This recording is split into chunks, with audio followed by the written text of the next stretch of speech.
কাল আপনার বিয়ে আর আপনি এই মাঝরাতে আমার রুমে কেন এসেছেন ঈশান ভাই? গায়ে হলুদ শেষে শুতেই কিছু সময় পর দরজা ধাক্কানোর আওয়াজ শুনে গায়ে কোনোমতেই উড় না পেঁচিয়ে ঘুমো ঘুমো চোখে মৃত্তিকা দরজা খুলে এত রাতে ঈশানকে দেখে চমকে গিয়ে উক্ত কথাগুলো বলে উঠল। মৃত্তিকার কথায় ঈশানের মাঝে কোনো হেলদোল দেখা দিল না। সে মৃত্তিকার কথার কোনো উত্তর দেওয়ার প্রয়োজনবোধ মনে করল না। ঈশান মৃত্তিকাকে পাশ কাটিয়ে মৃত্তিকার রুমে ঢুকে যাওয়ার সময় মৃত্তিকা তার পথ আটকে দিয়ে বলে উঠল, আপনি আমার রুমে কেন আসছেন? ঈশান প্রথমে মৃত্তিকার প্রশ্নের জবাব দিতে চায়নি, কিন্তু মৃত্তিকার এভাবে পথ আটকে ধরাতে বাধ্য হয়ে কিছু একটা বলার জন্য মুখ খুলতেই সে মৃত্তিকার গায়ে ঢলে পড়ল। ঈশানের হঠাৎ পড়ে যাওয়াতে মৃত্তিকা তাল সামলাতে না পেরে পড়তে পড়তে পাশের দেয়ালটা ধরে কোনোমতেই বাঁচল। মৃত্তিকা হঠাৎ আতকে উঠল, কারণ ঈশানের গায়ে অনেক জ্বর। এই এতটুকু সময়ে জ্বর কোথ থেকে এলো তা মৃত্তিকা ভেবে উঠতে পারল না। রাতেও তো ঠিক ছিল নাকি ঈশানের জ্বর উঠাতে জ্ঞান হারিয়ে সে মৃত্তিকার রুমে এসে গেছে? বাসাভর্তি মেহমান, কারো চোখে এটা পড়লে নিশ্চিত তুলকালাম হয়ে যাবে। এই ভেবে মৃত্তিকা ঈশানের শরীরটা টানতে নিলেই তার ভার সহ্য করতে পারল না। সে কোনোমতেই টেনে নিয়ে তার ব্যাডে ঈশানকে বসিয়ে দিতেই ঈশান শুয়ে গেল। মৃত্তিকা ওইভাবেই মেঝেতে বসে ঈশানের উদ্দেশ্যে বলল, আপনার হঠাৎ এত জ্বর কিভাবে এলো ঈশান ভাই? ঈশান পাশ ফিরে মৃত্তিকার মুখের দিকে তাকিয়ে মলিন হাসল। চোখে তার জল চিকচিক করছে।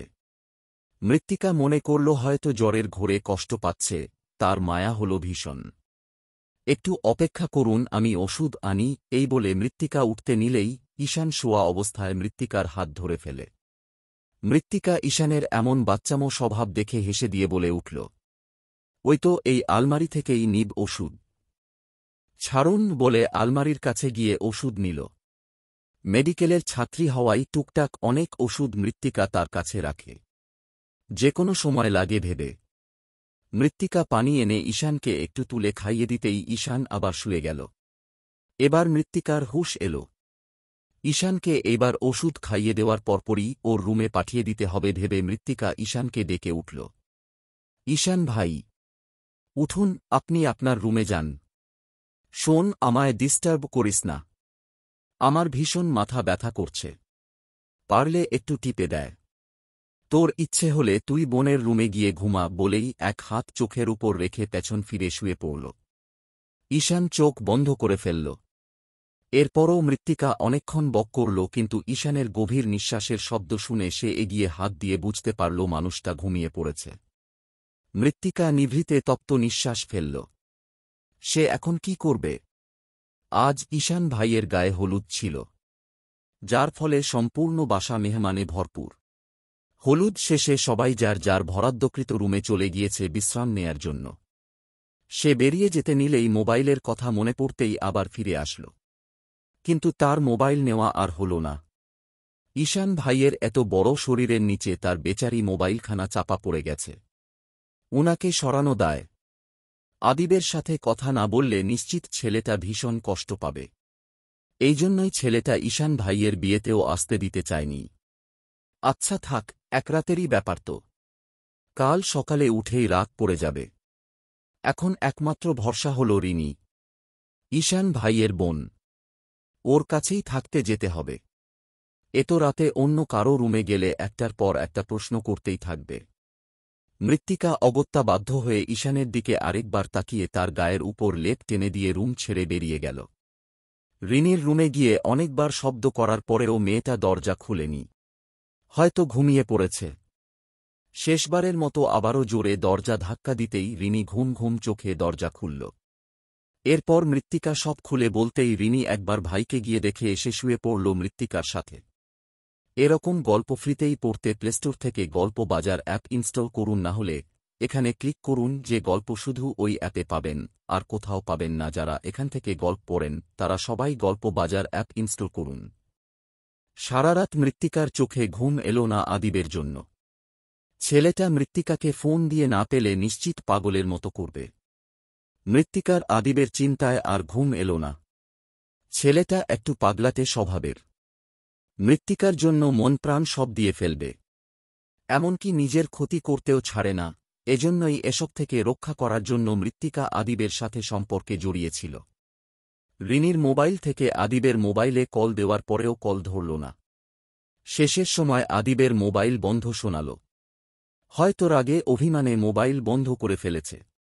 এই ছেলেটাও না, সব সময় মৃত্তিকাকে চিন্তায় ফেলে রাখবে। এ তো কেন ভালোবাসে তা মৃত্তিকা ভেবে পায় না। রাতের নিস্তব্ধতা কেটে গিয়ে সকালে সূর্যের কিরণের ছড়াছড়ি সম্পূর্ণ বিয়েবাড়িতে। বিয়ে বাড়ির ছোট ছোট বাচ্চাদের হইচই এর মধ্যে এক তিক্ততাপূর্ণ হইচই মিলিত হল। যেটার কোনো অস্তিত্বও নেই সেটাই সবাই চাপিয়ে দিতে চাইছে ঈশান মৃত্তিকার ঘাড়ের উপর। ড্রয়িংয়ে মাথা নিচু করে দাঁড়িয়ে আছে মৃত্তিকা। অপমানে চোখের পানি ধরে রাখতে পারছে না সে। শেষমেশ এমন অপবাদ পাবে তা সে কোনোদিন কল্পনাতেও আনেনি। সম্পূর্ণ মেহমানরা মৃত্তিকাকে ঘিরে দাঁড়িয়ে আছে। অপমান আর লজ্জায় মৃত্তিকা মাথা তুলতে পারছে না। পাশেই রিনি দাঁড়িয়ে সবাইকে বোঝাতে ব্যস্ত, কিন্তু কেউই রিনির কথা মাথায় তুলছে না, কারণ এই বাসায় মৃত্তিকা যতবার আসত তবারই রিনির সাথেই সব সময় থাকত সে, যার ফলে সবাই ভাবছে রিনি মিথ্যে বলে মৃত্তিকাকে বাঁচানোর চেষ্টা করছে। ঈশান এখনও ঘুম থেকে উঠেনি। এর ভেতরেই সবাই যার যার মতামত দিয়ে ফেলেছে। ড্রয়িং রুমের এক কোণায় মৃত্তিকার মা রুমি আহমেদ তার একটা মাত্র অস্তিত্ব মৃত্তিকাকে ধরে দাঁড়িয়ে আছে। তিনি জানেন তার মেয়ে এমন নই। তার পুরোপুরি বিশ্বাস আছে তার মেয়ে এমন কিছু ভুলেও করবে না, কিন্তু এখানে তার কথা কেউ বিশ্বাস করার মতো নেই। এতদিনের আশ্রয়স্থল তার বড় ভাই ঈশানের বাবা লুৎফর আহমেদও বিশ্বাস করে নিচ্ছে যে তার বোনের মেয়ে এমন। এসব ভাবতেই রুমি আহমেদ ডুকরে কেঁদে উঠল। তার এতদিনের ভরসাস্থল বোধহয় হারানোর পথে। মৃত্তিকার এখন নিজেকে একটা পুতুল বই আর কিছু মনে হচ্ছে না। কেউই তার কথা শুনতে চাচ্ছে না। শেষবারের মতো বাড়ির সবাই মিলে সিদ্ধান্ত নিল ঈশান মৃত্তিকার বিয়ে দিবে। এই কথাটা কানে যেতেই মৃত্তিকা চমকে মাথা তুলল। এটা কিছুতেই হতে পারে না। তার আর আদিবের সম্পর্ক আছে। মৃত্তিকার কিছু হলে আদিব নিজেকে নিজে শেষ করে দিবে, আর তার চেয়ে বড় কথা মৃত্তিকা আদিব একে অপরকে ভীষণভাবে ভালোবাসে। মৃত্তিকার এখন সকালে ওই রুমে যাওয়াটা নিতান্তই বোকামি মনে হচ্ছে। সম্পূর্ণ রাত আদিবের চিন্তায় ঘুম না আসাতে ভোর ফুটতেই সে চুপি চুপি ওই রুমে মোবাইল আনার উদ্দেশ্যে গিয়েছিল। রুমে গিয়ে তখনও ঈশানকে ঘুমানো অবস্থায় দেখেছিল। মৃত্তিকা চুপি চুপি মোবাইল নিয়ে রুম থেকে বের হতে নিতেই ঈশানের চাচি আরশির মা দেখে ফেলে, যার ফলে মুহূর্তের মধ্যে পুরো বাসার মানুষ এক জায়গায় হয়। ঈশানদের পরিবার যৌথ হওয়ায় সবাই এক বাসায় থাকে, যার কারণে আজ ঘটনাটা সবার বিপরীতে চলে গেল। মৃত্তিকার এত সব ভাবনার মাঝে ঈশানের হবুবু অর্থাৎ ঈশানের চাচাতো বোন মৃত্তিকার সামনে এসে দাঁড়াল। তোমার ন্যূনতম লজ্জাও করেনি আরেকজনের হবু বরের সাথে একই রুমে রাত কাটাতে? ছি, কথাটা বলতে আমার মুখে বাঁধছে। এ তো চরিত্রহীন ভাবিনি আমি তোমায় মৃত্তিকা। আপু, আমার কথাটা প্লিজ একবার মৃত্তিকা কিছু বলতে নিতেই ঈশানের হবুবু আরশি হাত উঁচু করে থামিয়ে দিল। আরশি মৃত্তিকার চরিত্র নিয়ে কথা বলতেই মৃত্তিকার চোখ দিয়ে অঝরে ধারায় অশ্রু গড়িয়ে পড়তে লাগল। আরশি মৃত্তিকাকে চুপ থাকতে দেখে আরও কিছু বলে সুযোগ বুঝে থাপ্পড় মারার উদ্দেশ্যে হাত তুলতেই ঈশান এসে ধরে হাতটা ছুঁড়ে মারল। ঈশানের চোখ মুহূর্তের মধ্যে লাল আকার ধারণ করল। সে ভাবেনি পানি এতদূর গড়াবে। সোফার এক কোণে জড়সড় হয়ে বসে আছে মৃত্তিকা। কাজী তোড়জোড় করছে কবুল বলার জন্য। ঈশান ভাই কবুল বলেই উঠে চলে গেল। মৃত্তিকা ঈশানের যাওয়ার দিকে এক ফলক মলিন চোখে তাকাল। সে ভাবেনি এত কিছু হয়ে যাবে। চোখের পানি পড়তে পড়তে শুকিয়ে গিয়েছে। পাশেই রিনি মৃত্তিকার হাত ধরে বসে আছে। মৃত্তিকা জানে না মেডিকেলে কি জবাব দিবে। তার চেয়ে বড় কথা ঈশান ভাই মৃত্তিকারই মেডিকেলে ক্লাস নেয়। আদিবকে কি জবাব দিবে তা মৃত্তিকা ভেবে পাচ্ছে না। ছেলেটা যদি জানতে পারে মৃত্তিকার বিয়ে হয়ে গিয়েছে তাহলে কি করবে? ছেলেটা মৃত্তিকাকে ছেড়ে থাকতে পারবে তো? নাকি কোনো কিছু করে ফেলবে না তো? সবকিছুর মূল ঈশান ভাই। তিনি কেন করল এমন? তিনি যদি কাল মৃত্তিকার রুমে না আসত তাহলে আজ কি সুন্দর মৃত্তিকা আগের মতোই থাকতে পারত। তখন লুৎফর আহমেদ অনেকক্ষণ মাথা নিচু করে বসেছিল। মৃত্তিকার বাবা মারা যাওয়ার পর এই বাড়িতে একমাত্র লুৎফর আহমেদই বোন আর বোনের মেয়ের পাশে এসে দাঁড়িয়েছিল। সবার মুখোশ মৃত্তিকার বাবা মারা যাওয়ার 2 দিনের ভেতর বেরিয়ে এসেছিল। সমাজে একা একটি মামেয়ে চলার পথে যে কত বাধা আসে তা তখনই টের পেয়েছিল মৃত্তিকারা। সে সময়ই মৃত্তিকার বড় মামা লুৎফর আহমেদ গিয়ে বোনকে নিজের কাছে রাখে। সে থেকে মামেয়ে 2 জনকে পরম মমতায় আগলে রেখেছিল লুৎফর আহমেদ। মৃত্তিকার বাবার ইচ্ছে অনুযায়ী মৃত্তিকাকে তাদেরই মেডিকেলে পড়াচ্ছে লুৎফর আহমেদ। মৃত্তিকাও তার বড় মামার কথা সবসময় মেনে চলত, তাই তিনি সবার চেয়ে মৃত্তিকাকেই একটু বেশি ভালোবাসতেন। শুধু তাই নয়, লুৎফর আহমেদ মৃত্তিকাকে বিশ্বাস আর ভরসা দুটোই করতেন। কিন্তু আজ কি তিনি আর বিশ্বাস করবেন মৃত্তিকাকে? এই বাড়িতে সবার আগে লুৎফর আহমেদের কথা অনুযায়ী চলে। তখন তিনিও হয়তো মৃত্তিকাকে বিশ্বাস করতে পারেনি। সবাই যখন এক এক কথা বলছিল লুৎফর আহমেদ তখনও চুপ ছিল। হঠাৎ করে মাথা তুলে বলে উঠল, কাজী ডাকো, ওদের বিয়ে পড়ানো হবে। তার এক কথায় সবাই চুপ হয়ে গিয়েছিল আর পালনও করেছিল। মৃত্তিকা দীর্ঘশ্বাস ফেলে পাশে বসা লুৎফর আহমেদের দিকে এক ফলক তাকাল। লুৎফর আহমেদ তখনও মাথা নিচু করেছিলেন। হয়তো বেশি কষ্টই পেয়েছে। মৃত্তিকা কি তার মামাকে বেশি কষ্ট দিয়ে ফেলেছে? কি থেকে কি হয়ে গেল তা মৃত্তিকা এখনও ভেবে উঠতে পারছে না। লুৎফর আহমেদ হঠাৎ মাথা তুলে মৃত্তিকার দিকে এক ফলক তাকিয়ে রিনিকে উদ্দেশ্য করে বলে উঠল, রিনি মা, মৃত্তিকাকে ঈশানের রুমে নিয়ে যা, কিছু খাইয়ে দেয়, কাল সকালে ওর ক্লাস আছে। মৃত্তিকা চমকে লুৎফর আহমেদের দিকে তাকাল। সে ভাবেনি এত কিছুর মাঝে এভাবে তার মামা তার খেয়াল রাখবে।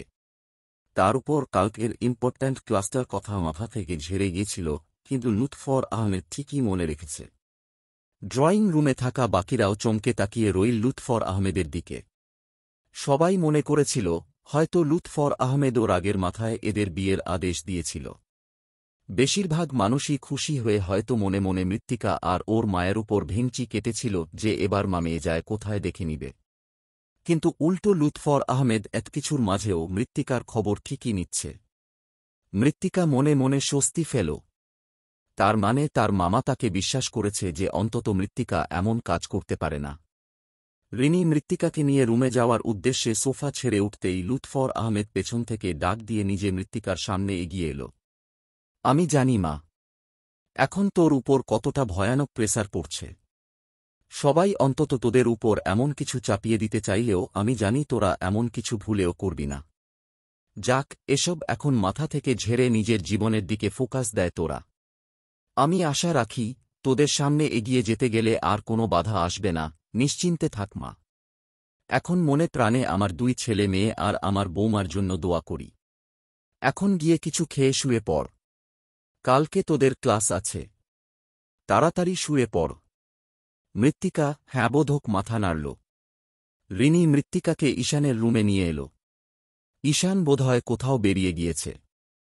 মৃত্তিকা বুঝতে পারল না মানুষটা কি মৃত্তিকার উপর রেগে আছে। এরকম গল্প ফ্রিতেই পড়তে প্লেস্টোর থেকে গল্প বাজার অ্যাপ ইনস্টল করুন, না হলে এখানে ক্লিক করুন। যে গল্প শুধু ওই অ্যাপে পাবেন আর কোথাও পাবেন না। যারা এখান থেকে গল্প পড়েন তারা সবাই গল্প বাজার অ্যাপ ইনস্টল করুন। রিনি একটা প্লেট আনতেই মৃত্তিকা কিছু খেয়ে ঘুমিয়ে পড়ল। তার এত কিছুর মাঝে আর আদিবের খেয়াল ছিল না। গভীর রাতে ঈশান রুমে ঢুকতেই তার বিছানায় কেউ একজনকে গুটিসুটি মেরে ঘুমিয়ে থাকতে দেখল। সে এক মুহূর্তের জন্য ভুলে গিয়েছিল আজ মৃত্তিকার সাথে তার জীবন আবদ্ধ হয়েছে। সে মুচকি হেসে মৃত্তিকার দিকে এগিয়ে গেল। এরপর মন ভরে তাকে দেখে মাথায় হাত বুলিয়ে মৃত্তিকার গায়ে লেপ টেনে দিয়ে নিজেও আরেক পাশে ঘুমিয়ে পড়ল। সকালে মৃত্তিকা ঘুমু ঘুমু চোখে হাতড়িয়ে মোবাইল নিয়ে সময় দেখতেই তড়িঘড়ি করে শোয়া থেকে উঠে বসতেই পাশে চোখ যেতেই থমকে বসে রইল সে। পাশের সিঙ্গেল সোফাটাতে ঈশান ভাই বসে ফোন গুতাচ্ছে। মৃত্তিকা এক মুহূর্তের জন্য ভুলে গিয়েছিল কাল এত বড় ঘটনাটা। মৃত্তিকা উঠে ওয়াশরুমে গিয়ে মুখে পানির ঝাপটা দিয়ে বেরিয়ে আসল। ঈশান ভাই এখনও ফোনের দিকেই দৃষ্টি দিয়ে আছে। মৃত্তিকা সংকোচ ঠেলে বিষাদভরা কণ্ঠে বলে উঠল, কি হবে এরপর? ঈশানের কাছ থেকে কোনো জবাব না আসাতে অপমানে মাথা নিচু করে ফেলল মৃত্তিকা। শুধু শুধু কেন বলতে গেল এমন কথা? এভাবেও যে সবকিছু আর আগানো সম্ভব নয় মৃত্তিকার পক্ষে। তার চেয়ে বড় কথা, এই মানুষটার সাথে তার সংসার ভাবা মোটেও আশাযোগ্য নই। মৃত্তিকা হতাশ হল ঈশানের কোনো উত্তর না পেয়ে। এরপর তৈরি হয়ে ক্লাসের উদ্দেশ্যে রুম থেকে বের হতে নিতেই পেছন থেকে ঈশানের গম্ভীর কণ্ঠস্বর শুনে থেমে গেল। আমাদের এই বিয়ে হয়ে যাওয়াটা অনাকাঙ্ক্ষিত। আমিও ভাবিনি এভাবে বিয়েটা হয়ে যাবে, আর তুইও হয়তো ভাবিসনি। আমাদের নিজেদের মধ্যে সময় নেওয়া দরকার। তুই আগের মতোই থাক। পারলে হোস্টেলে থাকতে পারিস আগের মতোই। এগুলো মাথা থেকে ঝেড়ে ফেলে পড়ায় মনোনিবেশ কর। সামনে আমারও বাইরে যেতে হবে। এটা একটা অ্যাক্সিডেন্ট। আর তার চেয়ে বড় কথা, কাল এই আরশির সাথে আমার বিয়েটা হতো না। আমার ক্যারিয়ার এখনও পড়ে আছে, আর তোর পড়াশোনা। আমি বাইরে চলে যাব এই কয়েকদিনের ভেতর। তোর এই বাসায় থাকার প্রয়োজন নেই, তুই হোস্টেলেই থাকিস বলে ঈশান ভাই ফোন পকেটে পুরে উঠে দাঁড়াল। মৃত্তিকা কিছু বলার উদ্দেশ্যে মুখ খুলতেই ঈশান আবারও ফিরে বলে উঠল, মেডিকেলে তোর কিছু বলার প্রয়োজন নেই। ইতিমধ্যে অনেকেই হয়তো জেনে গেছে। সেদিকেরটা আমি ম্যানেজ করে নিব। তুই তোর পড়াশোনার দিকে ফোকাস কর বলে রুম ছেড়ে বেরিয়ে গেল ঈশান ভাই। ঈশান ভাই বেরিয়ে যেতেই মৃত্তিকা ধপ করে বসে পড়ল সোফাতে। এরপর পরই রিনি ঢুকল। রিনি মৃত্তিকার পাশে বসল।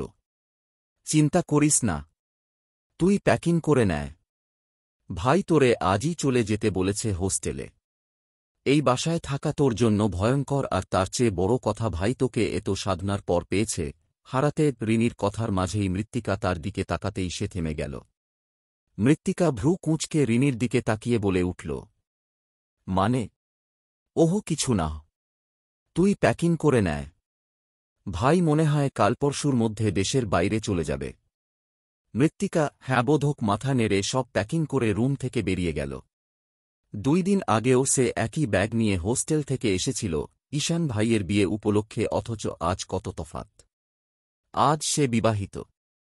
মানতে না চাইলেও এটাই নিয়তি। আজ থেকে সে ঈশান ভাইয়ের অর্ধাঙ্গিনী। ক্লাসে যেতেই মৃত্তিকাকে দেখে অনেকের মধ্যে কানাকানি শুরু হয়ে গিয়েছে।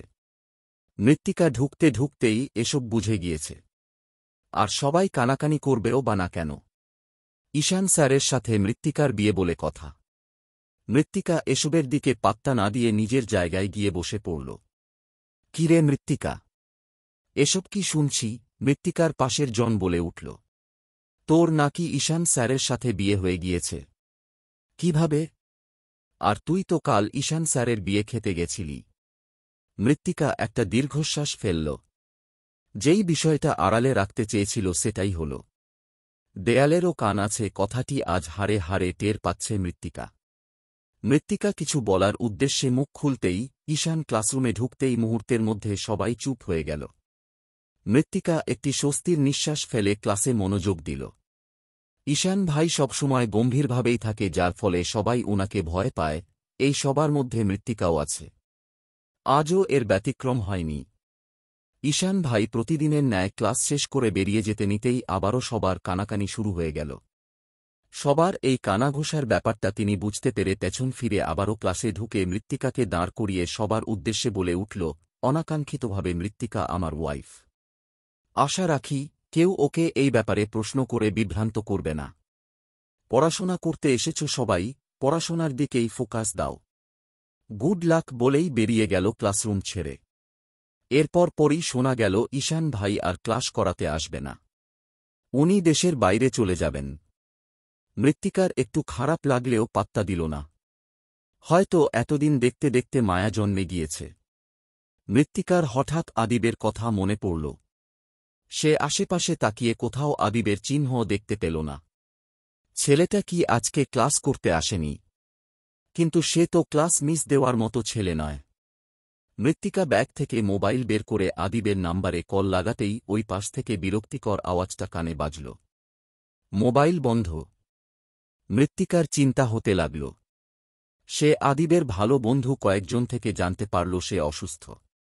আদিব অসুস্থ কথাটি শুনতেই মৃত্তিকার বুকে চিনচিন ব্যথা অনুভব হল। মৃত্তিকার একটু মাথা ব্যথা হলেই ছেলেটা প্রাণ দিয়ে দেয়, অথচ আদিব আজ 2 দিন ধরে অসুস্থ, কিন্তু মৃত্তিকা কোনো খোঁজই নিতে পারল না। মৃত্তিকা ক্লাস শেষ করে হোস্টেলে ফিরে ফ্রেশ হয়ে আদিবের নাম্বারে আবারও কল দিল, কিন্তু এবারও আগের মতোই বন্ধ শোনাল। মৃত্তিকা আদিবের কয়েকজন বন্ধুকে ওর খোঁজ নিয়ে জানাতে বলল। তারা এসে জানালো আদিব আগে থেকে একটু সুস্থ আর কাল ক্লাসে আসবে। এটা শুনেই মৃত্তিকা স্বস্তির নিঃশ্বাস ফেলল। যাক, একটা চিন্তা কমল মাথা থেকে। পরদিন আদিব গেট দিয়ে ঢুকতেই মৃত্তিকা দৌড়ে এগিয়ে গেল। ছেলেটাকে কেমন জানি অগোছালো লাগছে। হয়তো অসুস্থতার জন্য দুর্বলতা গ্রাসক করেছে। আদিব মৃত্তিকার সাথে তেমন কোনো কথা বলেনি। এমন কোনো দিন নেই যে আদিব মৃত্তিকার সাথে কথা বলেনি, অথচ আজ কি এমন হল মৃত্তিকার সাথে কথা বলছে না? আদিব মৃত্তিকাকে একদিন না দেখলেই পাগলের মতো আচরণ করে, অথচ আজ কেমন চুপ হয়ে গিয়েছে ছেলেটা। মৃত্তিকা মনে করল হয়তো অসুস্থ, তাই। কিছু সময় পর আদিব নিজে থেকেই শান্ত কণ্ঠেই সামনের দিকে দৃষ্টি দিয়ে বলে উঠল, তোমার নাকি বিয়ে হয়ে গিয়েছে মৃত্তি? বলো না এটা মিথ্যে। তুমি আমার আগের মৃত্যুই আছো। বলো না এসব কিছু মিথ্যে। বলতেই বলতেই আদিব মৃত্তিকার দিকে ফিরে উত্তেজিত হয়ে উঠল। মৃত্তিকা হঠাৎ থমকে গেল আদিবের এমন আচরণে।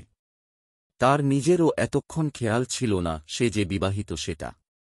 আদিব, এটা একটা দুর্ঘটনা। কিভাবে যে হয়ে গেল আমি নিজেও ভাবতে পারিনি। আচ্ছা, কিছু হবে না। তুমি ঈশান স্যারকে ডিভোর্স দিয়ে দাও। আমাদের মাঝে কেউ আসবে না। আমরা এরপর পরই বিয়ে করে অনেক দূরে কোথাও চলে যাব। মৃত্তি বলতে বলতেই মৃত্তিকার দুহাত আদিব নিজের হাতের মাঝে আবদ্ধ করে নিল। তুমি যেটা ভাবছ সেটা কোনোদিনও সম্ভব নয় আদিব। আর আমি আগেও বারবার করে বলেছিলাম এই সম্পর্কের পরিণতি ভালো হবে না। আর এখন এসব মাথা থেকে ঝেড়ে ফেল আদিব। এখন আমি বিবাহিত বলেই হাত ছাড়িয়ে নিতে চাইলে আদিব আরও জোরে হাত ধরে রইল মৃত্তিকার। তার একটাই কথা, সে মৃত্তিকার হাত ছাড়বে না।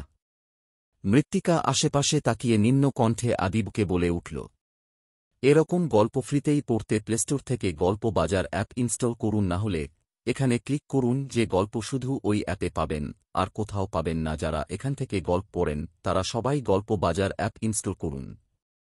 আদিব, হাত ছাড়ো। আশেপাশের মানুষ তাকিয়ে আছে। আমি ছাড়ব না। সবাই তাকিয়ে থাকুক মৃত্তি। তুমি আমার ছিলে আর থাকবে। তোমাকে আমি ছাড়তে পারব না মৃত্তি। তুমি তো বলছ এই বিয়েটা নিছক দুর্ঘটনা, তাহলে চলো না আমরা বিয়ে করে নিই। আদিব আরও জোরে মৃত্তিকার হাত চেপে ধরল। ব্যথায় মৃত্তিকার চোখ বেয়ে অশ্রু গড়িয়ে পড়তে লাগল, কিন্তু সেদিকে আদিবের হুঁশ নেই। আদিব যেন আজ উঠে পড়ে লেগেছে মৃত্তিকাকে নিজের মতো করে পাওয়ার। মৃত্তিকা ব্যথাকাতর চোখে আদিবের দিকে তাকিয়ে রইল। এই ছেলেটাই এতদিন তার চোখের পানি সহ্য করতে পারত না, অথচ আজ কেমন সাইকো রূপ ভর করছে। মৃত্তিকা আজ আদিবের এমন পাগলাটে আচরণ মেনে নিতে পারছে না। আদিবের এমন আচরণের সাথে মৃত্তিকা পরিচিত নয়। সে আর কোনোদিন আদিবের এমন রূপ দেখেনি। সে বুঝতে পারছে না আদিব হঠাৎ করেই এমন উদ্ভট আচরণ কেন করছে। এদিকে হাতের তীব্র চাপের ফলে হাত ব্যথায় চোখমুখ কুঁচকে ফেলল মৃত্তিকা। হঠাৎ তীব্র শব্দে চোখ খুলতেই দেখল আদিব মৃত্তিকার হাত ছেড়ে দিয়ে মাথা নিচু করে দাঁড়িয়ে আছে, আর সামনে ঈশান ভাই রক্তক্ষু দৃষ্টি দিয়ে আদিবের দিকে তাকিয়ে আছে। আদিবকে পরপর 2টা থাপ্পড় মেরে চিৎকার করে বলে উঠল, তোর সাহস হয় কি করে মৃত্তিকাকে স্পর্শ করার? তোর এই হাত আজ আমি ভেঙে ফেলব। বলেই আবারও এগিয়ে গিয়ে পরপর 2টা লাথি দিল আদিবকে। আদিব সহ্য করতে না পেরে ছিটকে পড়ে গেল। মৃত্তিকা এখনও স্তব্ধ। কি থেকে কি হয়ে গেল সে ভাবতে পারছে না। হুঁশ ফিরতেই সে ঈশানের পথ আগলে ধরল। ততক্ষণে আরও কয়েকজন সিনিয়র এসে ঈশানকে থামিয়ে ফেলল। ঈশান এখনও রেগে আদিবের দিকে তাকিয়ে আছে। কয়েকজন এসে আদিবকে তুলে নিয়ে গেল। আদিব চলে যাওয়ার পরেও ঈশান কিছু সময় রেগে দাঁড়িয়ে রইল। আশেপাশের সব মানুষ জড়ো হয়ে তাকিয়ে থাকতেই মৃত্তিকার অস্বস্তি হল। ঈশান আশেপাশে তাকিয়ে সবাইকে ধমক দিতেই মিনিটের মধ্যে সম্পূর্ণ মাঠ খালি হয়ে গেল। এরপর মৃত্তিকার দিকে ফিরতেই মৃত্তিকা গুটিসুটি মেরে দাঁড়িয়ে রইল। ওই ছেলের আশেপাশেও যেন আর না দেখি তোকে। ক্লাসে যা বলেই ঈশান গাড়িতে উঠে পড়ল। মৃত্তিকা ঈশানের গাড়িটি যাওয়ার দিকে মলিন চোখে তাকিয়ে রইল। তার আদিবের জন্য ভীষণ খারাপ লাগছে। ছেলেটা হঠাৎ এমন আচরণ কেন করল মৃত্তিকা ভাবতে পারছে না। সেদিন আর ক্লাস করার মুড ছিল না বলে মৃত্তিকা হোস্টেলে ফিরে এল। দিনটা বিতৃষ্ণায় কাটল। সারা রাত আর ঘুম এল না। মোবাইল হাতে নিয়েই বুঝতে পারল আদিবের সাথে যোগাযোগ করার সব পথ ও বন্ধ করে দিয়েছে। ওর মোবাইলটাই বন্ধ। হয়তো রেগে আছে ভীষণ। মৃত্তিকা একটি দীর্ঘশ্বাস ফেলে ঘুমানোর চেষ্টা করল। পরদিন যথারীতি ক্লাস করে আসতেই খেয়াল হল আদিবের ব্যাপারটা। আদিব আজ আর আসেনি ক্লাসে। মৃত্তিকা মোবাইল নিয়ে দেখল আদিবের নাম্বার তখনও বন্ধ। হয়তো রাগ পড়ে গেলে খুলবে ভেবে মৃত্তিকা আর মাথা দিল না। কিন্তু দিন যতই যায় তার চিন্তা ততই বাড়ে। আদিব এরপর আরেকদিনও ক্লাসে আসেনি। ঈশান ভাইয়ের সাথেও এরপর আর দেখা হয়নি মৃত্তিকার। তার মাথায় আদিবের চিন্তা বেশি ঘুরপাক খাচ্ছে। তাই একদিন সিদ্ধান্ত নিল মৃত্তিকা আদিবের বাসায় গিয়ে দেখে আসবে। আদিবের বাসার সামনে গিয়ে তালা দেখে সে কিছুক্ষণ দাঁড়িয়ে রইল। এই বাড়িতে আদিবের সাথে আরেকবার আসা হয়েছিল, যার ফলে বাসা চিনতে কষ্ট হয়নি। মৃত্তিকা আদিবের বাসায় আসাতে কি খুশি না হয়েছিল ছেলেটা। সম্পূর্ণ বাড়ি মাথায় তুলেছিল এটাওটা দেখাতে মৃত্তিকাকে। আদিবের মাও ছেলের খুশিতে এটাওটা রান্না করে খাইয়েছিল মৃত্তিকাকে। আদিব আর ওর মা মিলে তাদের ছোট্ট সংসার। আদিব টিউশন করে কষ্ট করে লেখাপড়া করছে। মাঝে মাঝে মৃত্তিকাও আদিবকে এটাওটা দিয়ে সাহায্য করত। ছেলেটা নিতে চাইত না, কিন্তু মৃত্তিকা জোর করে দিত। মৃত্তিকা একটি দীর্ঘশ্বাস ফেলে আদিবের বাসার সামনে দাঁড়িয়ে রইল। আশেপাশে তাকিয়েও কাউকে দেখতে না পেয়ে ফিরে আসল হোস্টেলে। বাড়ি ছেড়ে যাবেই বা কোথায় ছেলেটা? ছেলেটার কি হয়েছে হঠাৎ করে তা মৃত্তিকা বুঝে উঠতে পারল না। সেদিনের পর কেটে গেল আরও কয়েকদিন। সেদিন মৃত্তিকা ক্লাস করে এসে শুতেই ঘুমিয়ে পড়ল। সন্ধ্যার দিকে কারো ধাক্কায় আধো আধো চোখ খুলে দেখল তার রুমমেট শিয়া দাঁড়িয়ে আছে। মৃত্তিকা চোখমুখ কুঁচকে কিছু গালি দিয়ে আবারও শুতে গিয়ে শিয়া বাধা দিতেই মৃত্তিকা উঠে বসল। কি, এভাবে মূর্তির মতো দাঁড়িয়ে আমার ঘুমের 12টা বাজাচ্ছিস কেন? সেটা তোর মোবাইল দেখলেই বুঝতে পারবি। বাইরে ঈশান স্যার অপেক্ষা করছে, গিয়ে দেখ। মৃত্তিকা চমকে তাকাল শিয়ার দিকে। ঈশান ভাই এখানে কেন আসবে? বিছানার এক কোণ থেকে মোবাইলটা হাতুড়িয়ে দেখল গুটি গুটি অক্ষরে একটা মেসেজে লেখা, নিচে আয় দ্রুত। ব্যাস, মৃত্তিকার জন্য এই একটা মেসেজই যথেষ্ট। ঈশান ভাইয়ের রাগ সম্পর্কে সবাই অবগত। তাই মৃত্তিকা আর কোনো বাক্য বিনিময় না করে ওয়াশরুম থেকে মুখে পানির ঝাপটা মেরে আলসেমি ভাবটা দূরে রেখে কোনোমতেই উড় না পেঁচিয়ে রুম থেকে বেরিয়ে সিঁড়ি বেয়ে নিচে নেমে এল। আশেপাশে তাকিয়ে দেখল গেটের বাইরে গাড়ির সাথে হেলান দিয়ে ফোনের দিকে দৃষ্টি ঈশান ভাইয়ের। কালো শার্ট পরিহিত ঈশান ভাইকে আজ যেন অন্যদিনের তুলনায় সৌন্দর্য আরও বেশি ফুটে উঠেছে। মৃত্তিকা আশেপাশে তাকিয়ে ঈশানের সামনে এগিয়ে মাথা নিচু করে বলে উঠল, ঈশান ভাই। ঈশান ফোন থেকে মাথা তুলে মৃত্তিকার দিকে এক পলক তাকিয়ে মোবাইলটা পকেটে পুরে নিল। গাড়িতে উঠ। ঈশানের কণ্ঠস্বরটা কানে আসতেই মৃত্তিকা বলে উঠল, আমাকে বলছেন? ঈশান গাড়ির দরজা খুলতে গিয়ে পেছন ফিরে মৃত্তিকার দিকে ভ্রু কুঁচকে তাকিয়ে বলে উঠল, তোর আশেপাশে আর কাউকে দেখতে পারছিস? মৃত্তিকা না বোধক মাথা নাড়তেই ঈশান ইশারা করল গাড়িতে উঠতে। মৃত্তিকা বুঝতে পারল না। এই ভর সন্ধ্যায় তুই যাবে? ঈশান মৃত্তিকাকে আর কিছু ভাবতে না দিয়ে হাত ধরে টেনে গাড়ির ভেতর সিটে বসিয়ে সিটবেল্ট বেঁধে দিল। গাড়ি চলছে আপনুগতিতে। ধরণীর বুকে সূর্য ডুবে গিয়েছে পুরোপুরি। আস্তে আস্তে রাতের নিস্তব্ধতা ঘিরে ধরছে চারদিক থেকে। গাড়ি চলছে এক নীরব, শান্ত রাস্তা দিয়ে। ঈশান আপন মনেই সামনের দিকে দৃষ্টি দিয়ে গাড়ি চালাচ্ছে। মৃত্তিকা হঠাৎ করে সাহস জুগিয়ে বলে উঠল, আমাদের আলাদা হয়ে যাওয়া উচিত ঈশান ভাই। এই বিয়েটা তো ভিত্তিহীন। জানালা দিয়ে ক্ষণে ক্ষণে বাতাস এসে কাঁপিয়ে দিয়ে যাচ্ছে মৃত্তিকাকে। ঈশান মৃত্তিকার কথাটির কোনো জবাব না দিয়ে ঠান্ডা হাওয়া আসার ব্যাপারটা খেয়াল করে গাড়ি চালাতে চালাতে বলে উঠল, জানালাটা বন্ধ করে দেয়। মৃত্তিকা জানালাটি বন্ধ করে দিল। সে হতাশ হল ঈশানের পক্ষ থেকে কোনো জবাব না পেয়ে। এরপর আর কোনো বাক্য বিনিময় হয়নি। ঈশান গাড়ি থামিয়েছিল এক নিস্তব্ধ শান্ত নদীর তীরে। এরপর মৃত্তিকাকে বের হতে বলল। মৃত্তিকা বের হতেই অনেকক্ষণ সেই নদীর তীরে নীরবভাবেই কাটিয়ে দিল দুইজনে। আমি কাল চলে যাব, সামনের শান্ত নদীর পানির দিকে তাকিয়ে হঠাৎ শান্ত কণ্ঠে বলে উঠল ঈশান। মৃত্তিকা কিছু না বলে নীরবভাবে দাঁড়িয়ে রইল। তার কীই বা বলার আছে?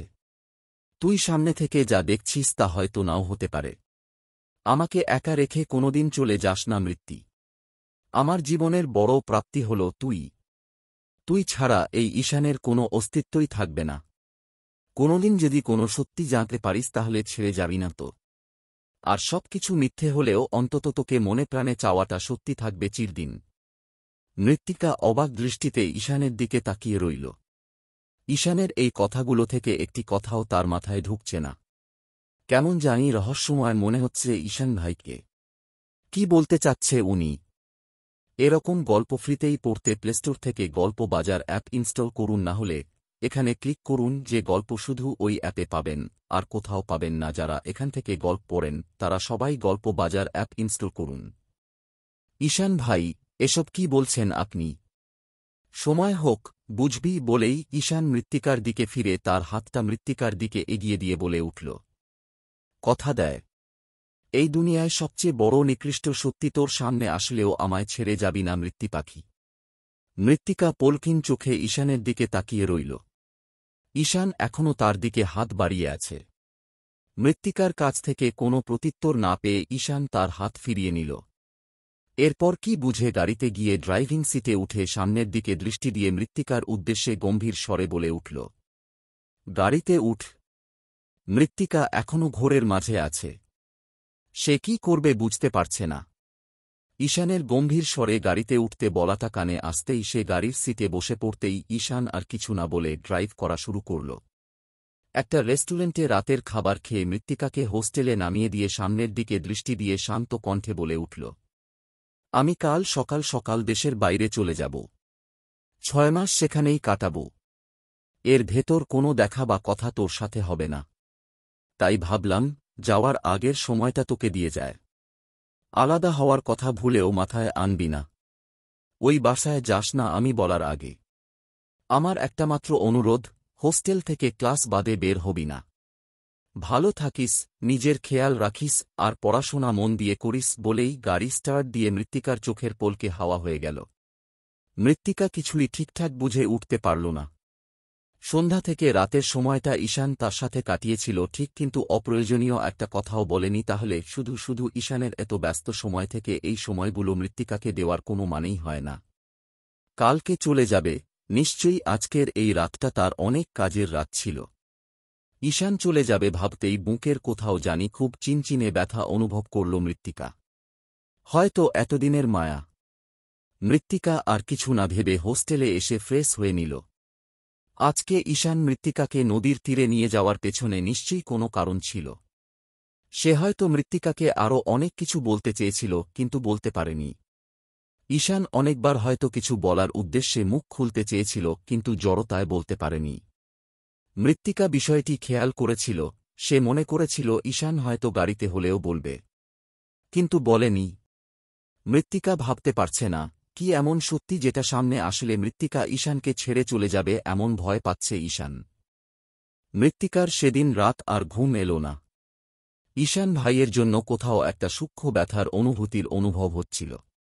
তাই সে সেদিন সকাল সকাল নিজের বাসার সামনে গাড়ি নিয়ে হাজির। ঈশান ভাইদের গাড়ি এয়ারপোর্ট যাওয়ার উদ্দেশ্যে গেট দিয়ে বের হতেই মৃত্তিকা অনুসরণ করে পেছন পেছন গেল। এয়ারপোর্ট যেতেই ঈশান ভাই যখন সবার সাথে কথাবার্তার প্রাথমিক পর্যায় শেষ করে এয়ারপোর্টে ঢুকে যাচ্ছিল, তখন দূর থেকেই মৃত্তিকা তাকিয়ে রইল। ঈশান ভাইয়ের যাওয়ার দিকে তাকিয়ে থাকতে থাকতে মৃত্তিকার চোখ ঝাপসা হয়ে এল। তার চোখ থেকে টুপ করে দুফোঁটা অশ্রু গড়িয়ে পড়ল। সে জানে না ঈশান ভাই আর তার বন্ধনটা আর এগোবে কিনা, কিন্তু তবুও কেন জানি কবুল বলার পর থেকেই মানুষটাকে অনেক আপন মনে হয়। দেখতে দেখতেই ঈশান মৃত্তিকার চোখের পলকে অদৃশ্য হয়ে গেল। মৃত্তিকা চোখ মুছে লুকিয়ে গাড়িতে উঠে পড়ল হোস্টেলের উদ্দেশ্যে। কেটে গেল কয়েকদিন। এর ভেতর মৃত্তিকা আর বাইরের কোনো কিছুতে খেয়াল না দিয়ে পড়াশোনায় মন দিল। রিনি জানিয়েছে ঈশান ভাই সহিসালামতেই দেশের বাইরে পৌঁছে গিয়েছে। তবে মাঝখানে ভীষণ খারাপ লাগে আদিবের জন্য। আদিব সেদিনের পর থেকে আর আসেনি। মৃত্তিকা শুনেছে আদিব এখান থেকে চলে গিয়েছে অন্য কোথাও। এই মেডিকেলেও সে আর পড়বে না। এতদিন একসাথে পথ চলা যার ফলে মৃত্তিকার হুট করে ভীষণ খারাপ লাগে আদিবের জন্য। সে তো এটা চায়নি।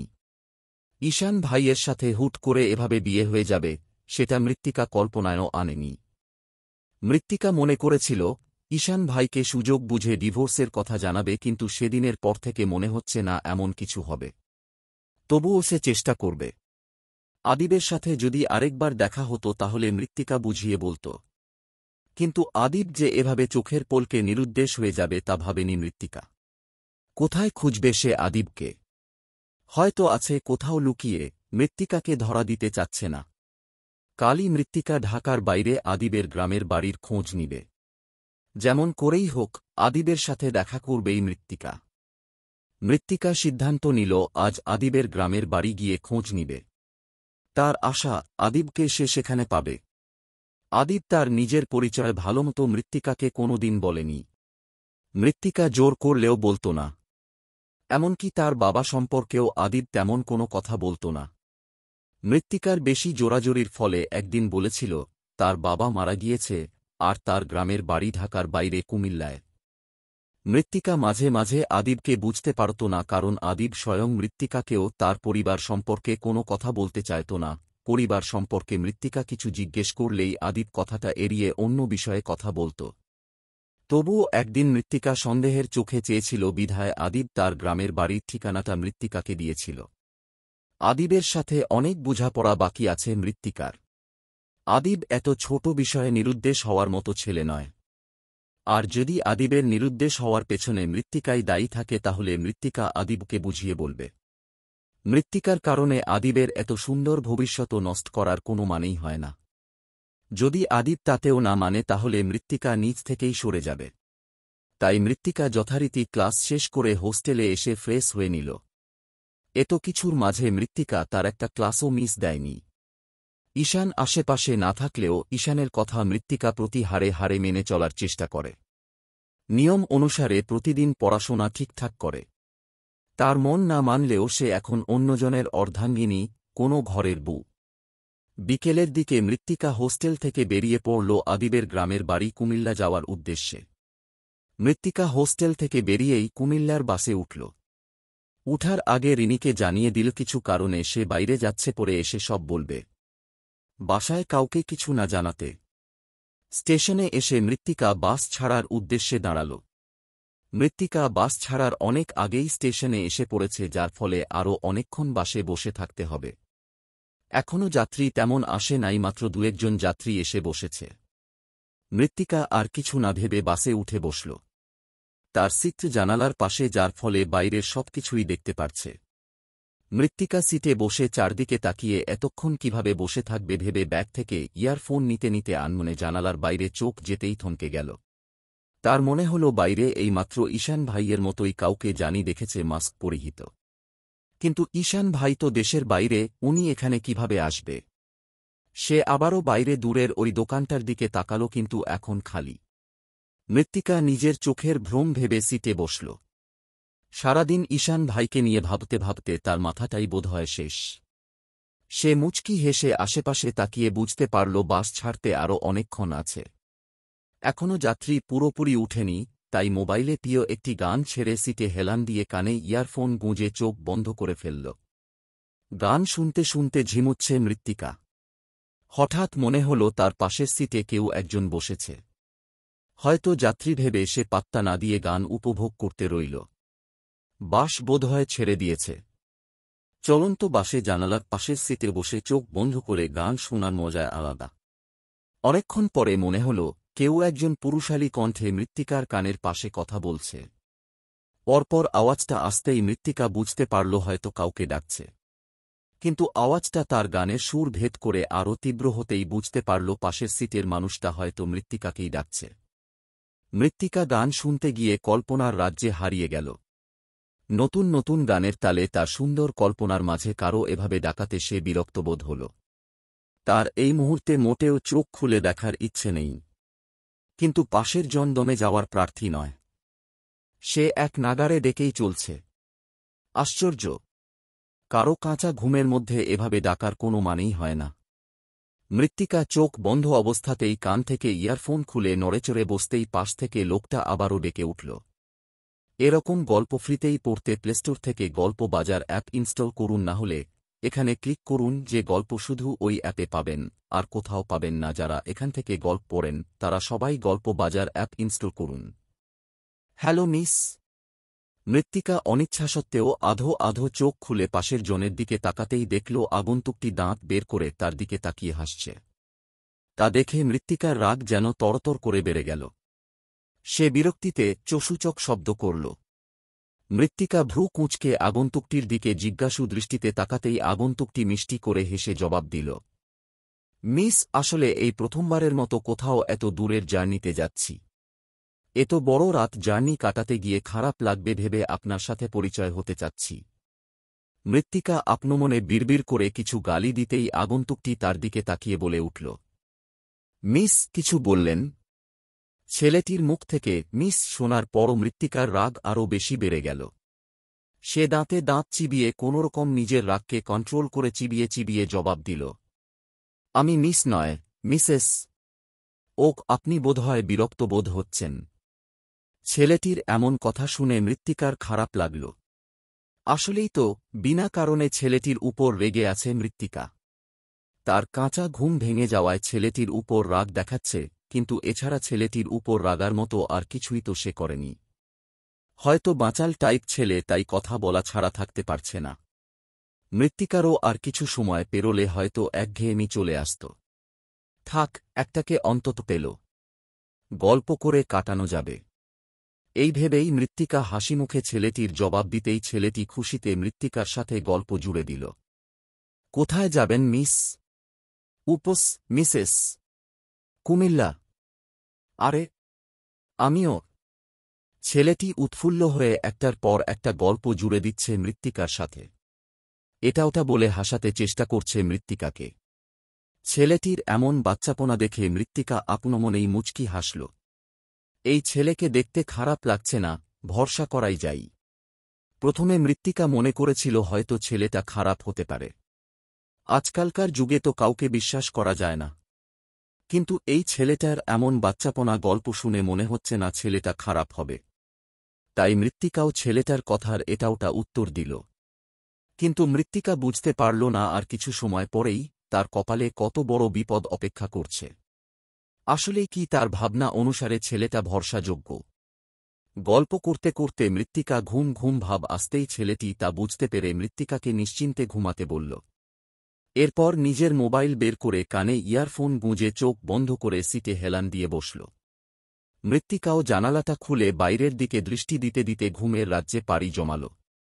মৃত্তিকা চোখ খুলতেই নিজেকে বদ্ধ অন্ধকার রুমে আবিষ্কার করল। সে ভ্রু কুঁচকে উঠে বসতেই খেয়াল করল তার হাত পা শক্ত কিছুর সাথে বাঁধা। সে এখানে কিভাবে এলো তা ভাবতে পারল না। হিসেব মোতাবেক এখন তো তা স্টেশনে থাকার কথা ছিল, তাহলে এখানে কিভাবে আসলো সে? কাল রাত ছেলেটার সাথে গল্প করে জানালার সাথে মাথা ঠেকিয়ে বাইরে দেখতে দেখতে কখন জানি ঘুমিয়ে পড়েছিল তা খেয়াল করতে পারেনি। এরপর তো আর কিছুই হয়নি। ঘুমানোর পরও তার তো বাসেই থাকার কথা ছিল। এখানে কিভাবে আসলো সে? ঘুমানোর পর কি হয়েছিল মৃত্তিকার সাথে? তার মানে কি তার পাশের মিষ্টবাসী ছেলেটাই এসবের কারণ? মৃত্তিকা আশেপাশে তাকিয়েও কোনো আলোর হদিস পেল না। সে চিৎকার করতে গিয়েই খেয়াল করল তার চিৎকার বেরোচ্ছে না, তার মুখে কিছু একটা আটকানো। মৃত্তিকা কোনো আওয়াজ বের করতে গিয়েই গোঙানির আওয়াজ হল। তাকে কোনো একটা চেয়ারের সাথে বেঁধে ফেলা হয়েছে। ঘাড়টা ভীষণ ব্যথা করছে, হয়তো এভাবে একপাশ হয়ে ঘুমানোর ফলে। মৃত্তিকা পেছনের হাতের বাঁধনটা খুলতে চেয়েও খুলতে পারল না। অনেক শক্ত করে দুই হাত একসাথে বাঁধা হয়েছে। মৃত্তিকা হাতের বাঁধন খোলার চেষ্টা করতে করতে একসময় দুর্বল হয়ে পড়ল। মায়ের কথা ভীষণ মনে পড়ছে। ঈশান ভাইয়ের চেহারাটা চোখের উপর ভাসছে। আস্তে আস্তে দুর্বলতা গ্রাস করছে। কি করবে সে এখন? কে এখানে মৃত্তিকাকে বাঁচাতে আসবে? কেউই তো জানে না মৃত্তিকার ঢাকার বাইরে আসার ব্যাপারটা। তাহলে কি এভাবেই কাটাতে হবে? এরপর তার সাথে কি হবে ভাবতেই মৃত্তিকার চোখ গড়িয়ে দুফোঁটা অশ্রু বেরিয়ে এলো।